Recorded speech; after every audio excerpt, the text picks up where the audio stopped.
Several activities have been announced to mark the 2025 Ilobu-Asake Day celebration in Ilobu. The president of the Ilobu-Asake Development Union, Pastor Olufemi Salako, disclosed this while addressing journalists in Ilobu recently. Salako explained that the celebration would feature a series of programs, including a health outreach for adults, a health talk for teenagers, and fundraising event aimed at supporting community development projects in Ilobu.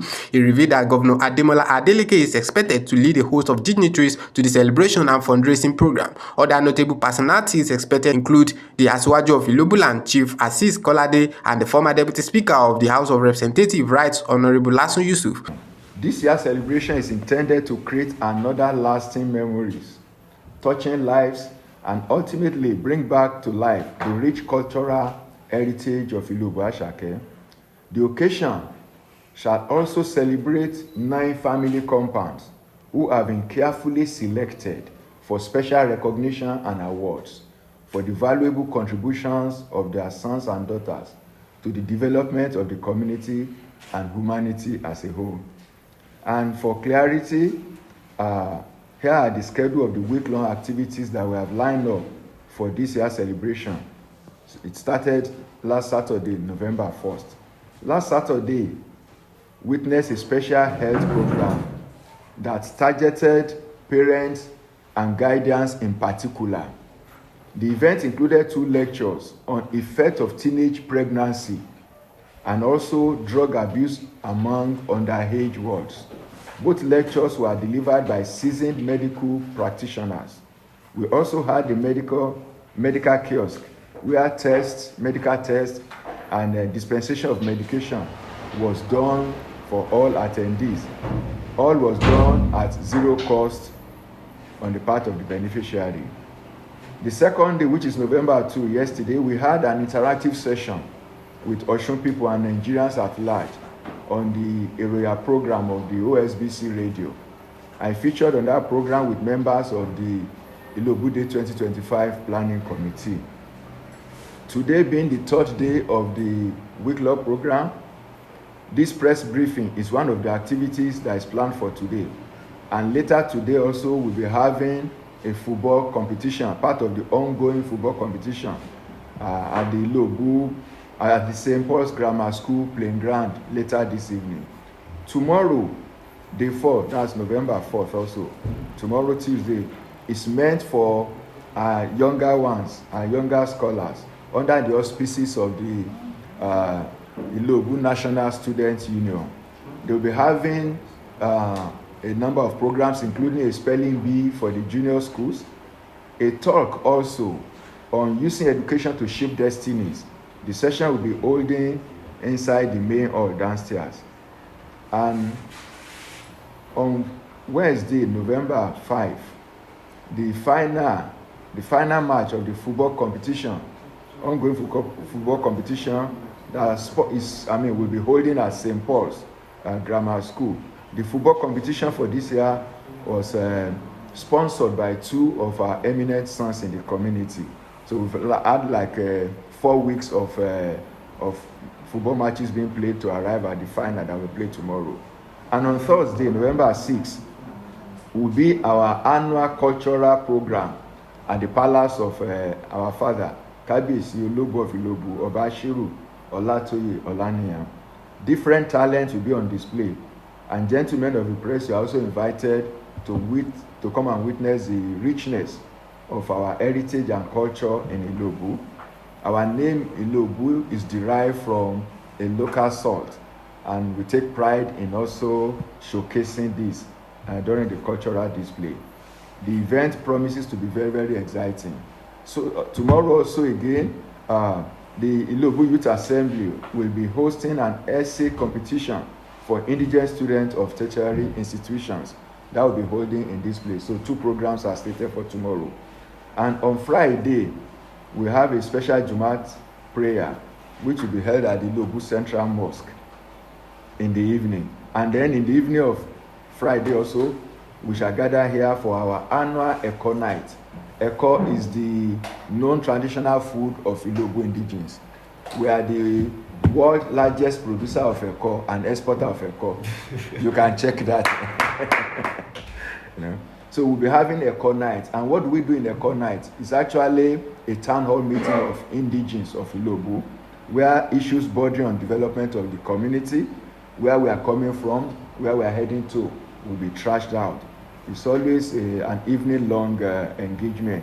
And Friday and Saturday, November 8th, which is the grand finale of Ilobu Day 2025, His Excellency Governor Ademola Adeleke is expected to lead an array of guests to our celebration and fundraising program.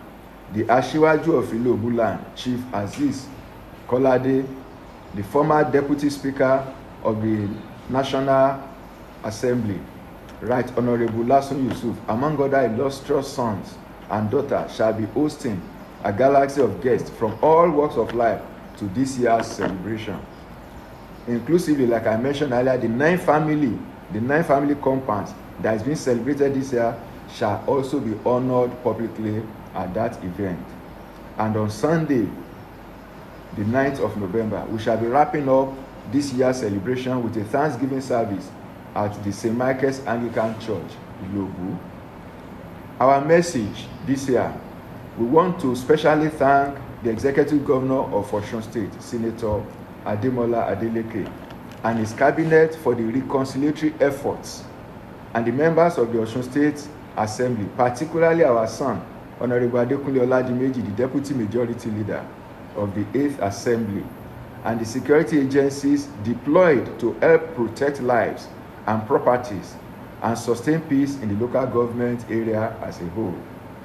I want to personally appreciate all the sons and daughters of Ilobu-Asake, young and old, that stood together during the very difficult times. They opened their homes and resources to the displaced populace and cared for the injured materially and emotionally. I experienced firsthand the resilience of Ilobu-Asake, the bond of kith and kin, beyond politics or religion, and to be your brother's keeper first in those trying days. I am proud of what we have achieved together. Salako noted that although peace has gradually returned to the area after past crises, the community still bears the scars of destruction. He appealed to the Osun State government to provide relief for residents who were affected by the conflict and whose properties worth over 2 billion naira were destroyed. He added that several businesses and families were displaced during the unrest, calling for government interventions to help restore livelihoods and resettle affected persons in the two local government areas. While we believe that the era of commotion has gone in a record room, but the scars are still there. Over 2 billion naira worth properties were destroyed and they remain in ruins as we are talking now. We want to appeal to our governor, Senator Ademola Adeleke, to help us in providing succor to those seriously affected by the crisis, most especially the March 2025 crisis. Businesses were devastated and many are yet to recover, and very many families became homeless due to the crisis. We hope the government looks into the ways of resettling these families and these businesses in the two local governments of Irekwodun and Orolu. The IDU president emphasizes the need for unity and reconciliation, urging residents to work together for lasting peace and collective progress. He noted that Ilobu is ready to champion any era of harmony and development in the region. Salako further called on the investors to take advantage of the town's opportunity, describing Ilobu as an agricultural community with a vibrant youth population, welcoming residents and strategic proximity to the Osun State capital. We have faced challenges, we overcame obstacles, and we've grown stronger as a family. As we celebrate this year, my charge to us is that after the storm comes the shine. As peace and tranquility has returned, the work of rebuilding has started, physically and emotionally. Let us join hands to continue to work to return our community to a friendly, welcoming city we have always been known for, attracting and accommodating visitors and strangers and many that want to make here their home. As always, we again extend hands of friendship and fellowship to our neighbors. The era of commotion, tension, rumors, animosity should be put behind us permanently. We must come together now for the greater good, and Ilobu-Asake is ready to lead the charge for that new era. To investors, you can't choose a better location than Ilobu to take advantage of an agrarian community with bustling youthful population, homely people, proximity to the state capital, and the transit route to the neighboring state. Ilobu is one of the fastest growing economy in this part of the state. Ayobami Abidoye reporting for Am Loaded.